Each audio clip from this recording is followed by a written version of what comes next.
Komm doch. Mitch, komm doch mal zu mir. Das geht doch nicht ohne dich. Ich möchte erstmal hier sagen, ich finde es sensationell. Ich habe nämlich heute ein eigenes Mikrofon. Ja. Finde ich richtig cool. Ja. Also, wir sind hier heute in Wiesbaden. Hinter uns stehen gefühlte 7.000 Menschen. 11.000. 11.500, ist egal. Wir sind heute Abend hier im Schlachthof und heute ist das Konzert von Royal Republic. Richtig, richtig. Und da gibt es eine nächste Ausgabe von Steinigke trifft. Ja, genau. Und zwar trifft Royal Republic, siehst du, schwer Wortwitz. zu erkennen. Ja, Wortwitz, genau. Ja. Wir freuen uns auf jeden Fall, dass wir hier sind. Sind mal gespannt, was heute abgeht. Jetzt mal kurz reingeguckt, Licht und so. Sieht schon alles recht fett aus, wie ich finde. Machen dann noch ein kleines Interview Genau. mit den Jungs selber und ja. Genau, sind wir mal gespannt. Ja. Viel Okay, Spaß. alles klar. Ciao. Ciao.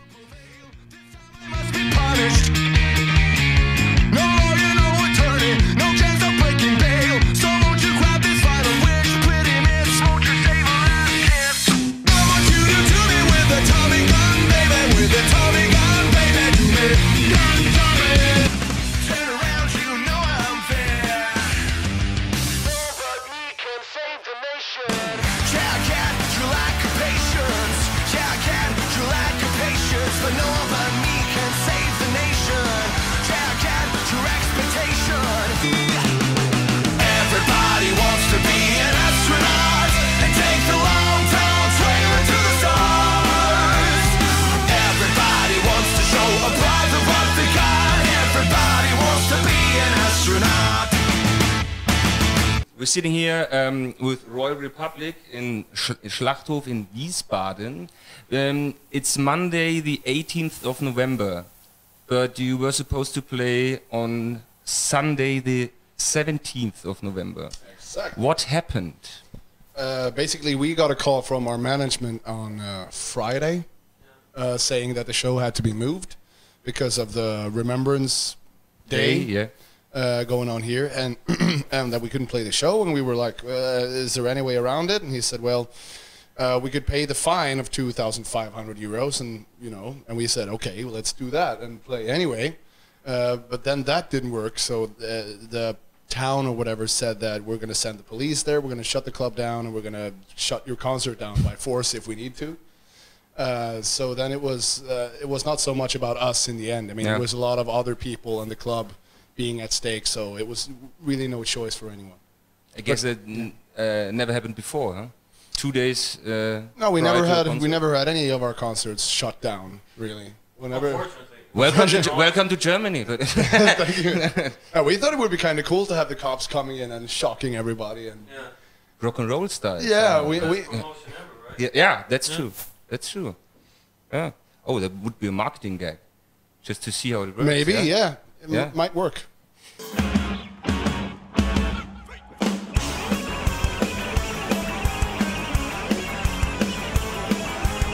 Okay, just another question. What is it about Sweden and pop music, rock music, successful rock music, compared to the population?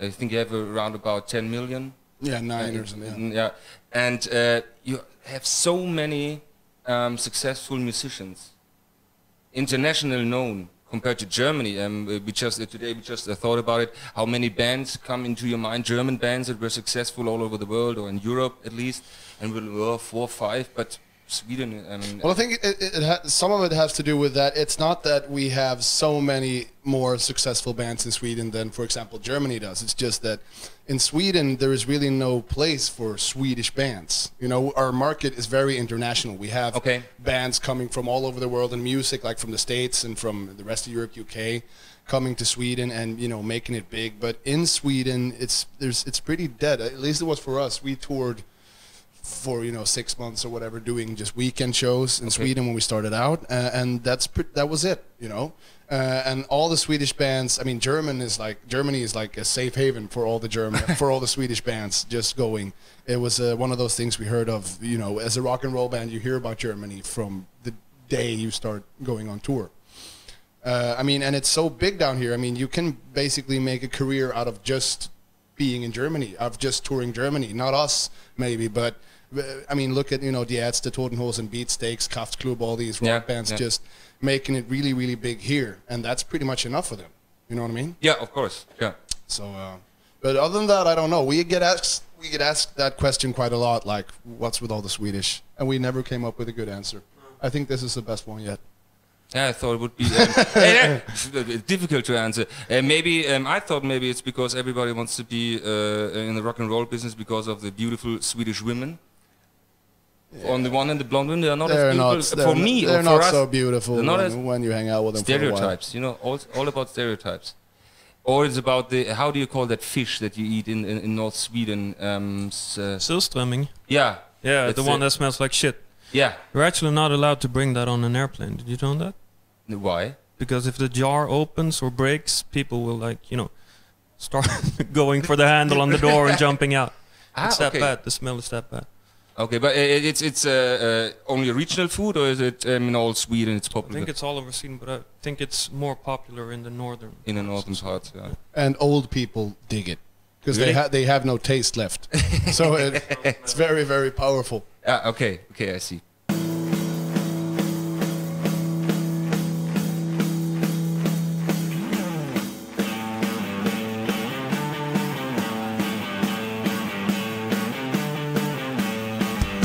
You guys, or you four, you met at university.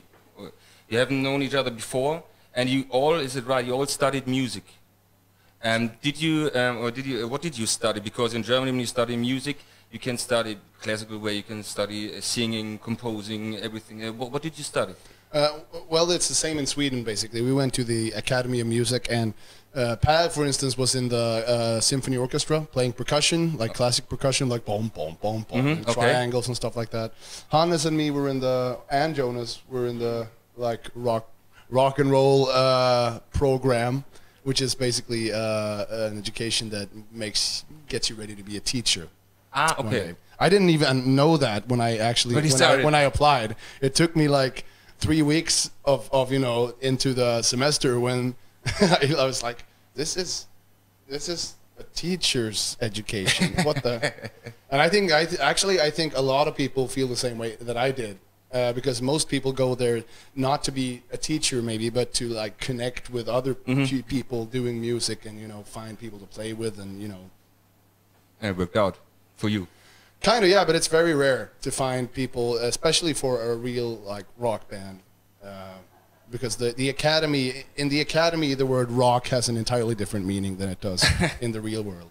I guess so. It's like they're more jazz musicians and a lot of jazz musicians, and classical musicians, and, you know, people that didn't spend that much time on a stage. You know, they're more like they've been reading and they've been studying and they can play their instruments really well, but it's, as soon as you put them on a stage, it's a whole new element, and they fuck up and they don't know what to do and they don't know where to look, and it's or that's the, what was that word, stereotype that you used? Stereotype, yeah.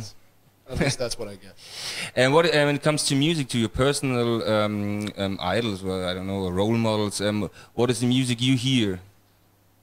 Well, I grew up listening to Nirvana, Pearl Jam, Sonic Youth, Melvins, basically the entire Seattle. Did you forget well, I'm so sick of mentioning Bob Dylan, but yeah, that is my, you know, he's way up there. You're making fun of him because of that, or no? No, yeah, I mean, occasionally we do make fun of him, but over the course of getting to know each other and touring, and I mean, Hannes is serious. You've sang a Bob Dylan song on pretty much every show that we did during soundcheck since we started. Yeah. Halfway through. No, but so I think we all come to appreciate it. Now we have, you know, or when did we start having The Man in Me? At the end of the show, we always like, after the last song. Well, I use Bob Dylan songs to sound check my vocals, and you mainly use Metallica riffs to check the guitar rights. So that's what we do. Per does his Sting thing, and Jonas is Sting. Yeah, really? Okay. Yeah. And Jonas is just being Jonas. Being stupid. And Metallica is good for if you want to check the microphone. Oh yeah! If you want to. It's all right. I hate sound checks. Why? Because it, or at least for this band, it's such a package of stuff. You can't just go up and play it. You have to put everything into the song that you're going to perform. Yeah. If you're going to be able to do it, because do it right. And I just, that early in the day, it's like, oh, do I have to? It feels like you're sitting really comfortably in your chair, like just playing FIFA or something, and then somebody tells you, okay, you have to go out and run in the rain now, and you're like, no, why? Kinda. But it's okay. It has to be done. It's funnier now that we have Tommy and his lights. Everybody wants to show a brother what they got. Everybody wants to pay!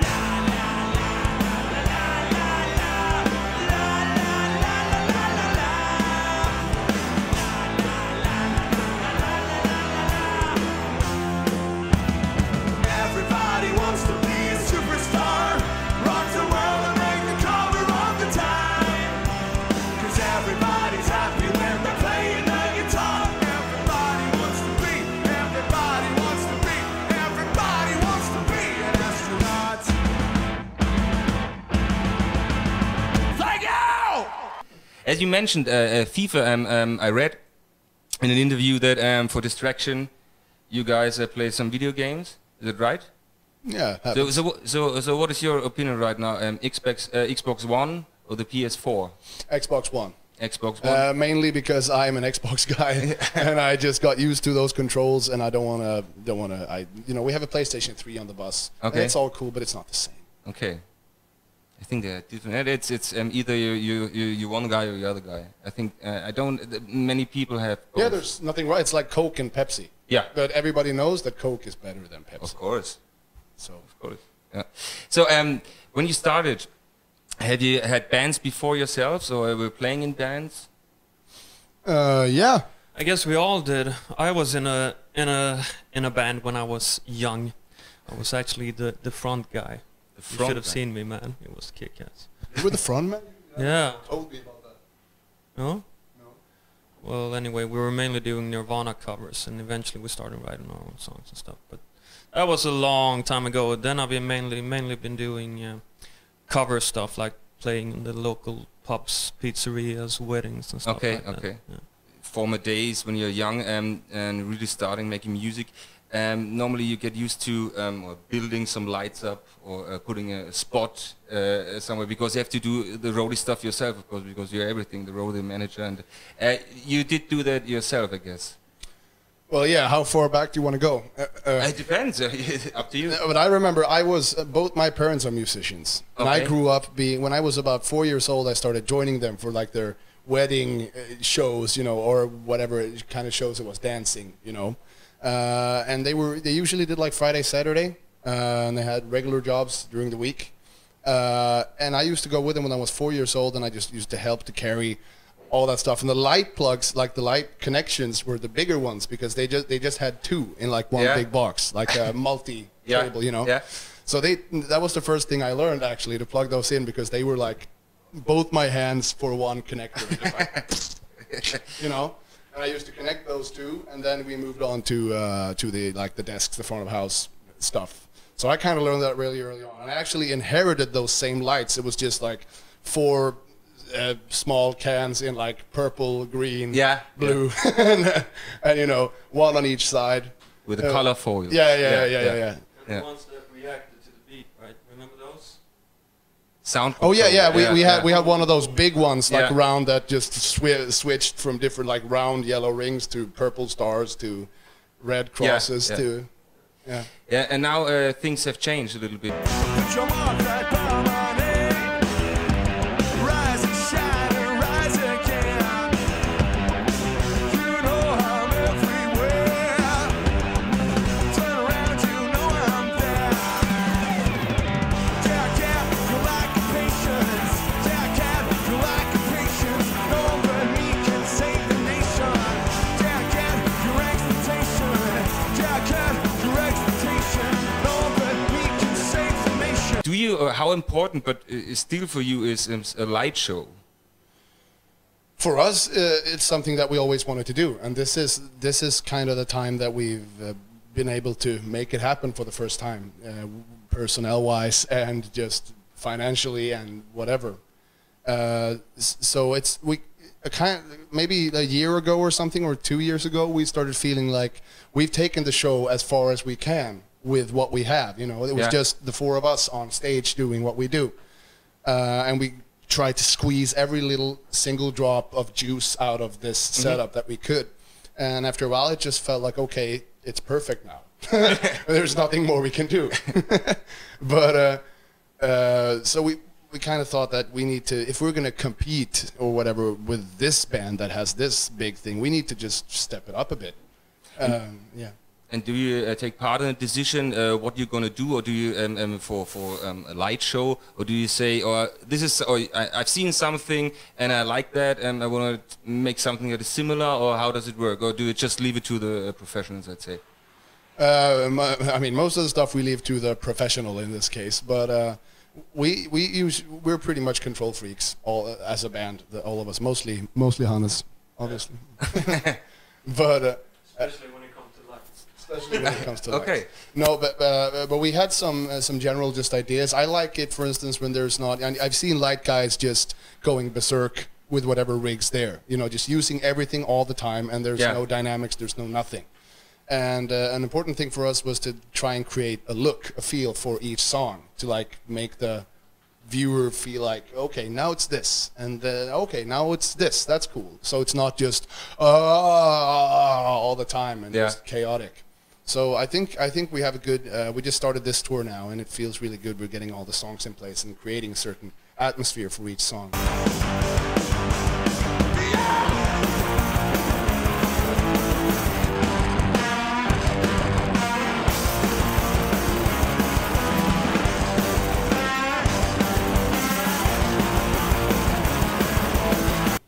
And do you realize while it's on stage that something is changing, or that it is different before the other shows with your own light show? Well, just the feeling. I mean, I know when I'm standing up there singing the song, I know that it looks great. But you don't know it's green at the moment. Yeah, I do. Actually, I do know. But it's more like sometimes, especially when you have these in and outs of songs, these tight, like, special places where the lights can follow the music exactly as what we're doing on stage. And that's just a big fucking turn on for me, to know that we're delivering. I know if I was standing in the front row, I would be having the time of my fucking life right now. You know? That's how it should be. Yeah. That's the idea. Yeah. And afterwards you watch yourself on tape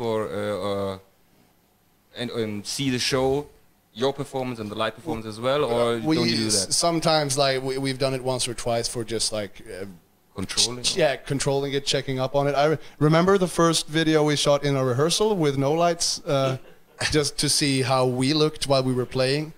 We just put a camera up and rocked around in there in our regular clothes. We didn't even know each other back then. That was stupid. But we've seen our fair share of YouTube videos and stuff like that. But we haven't really seen this show yet. Maybe tonight after the show. And we will see the show tonight, and we will show you the show tonight. A lot of shows in there. A lot of shows, yeah. But, and so you can see that. You can take a look at that. Yeah. Thanks a lot, Royal Thank Republic, you for being here and for taking the time to give us that interview. Our pleasure. Yeah, mine as well. And everybody watch Royal Republic and buy the record. Save the Nation. That's right. Save the Nation. And you can save Royal Republic. No, I don't go that way. But thank you a lot. Thank you.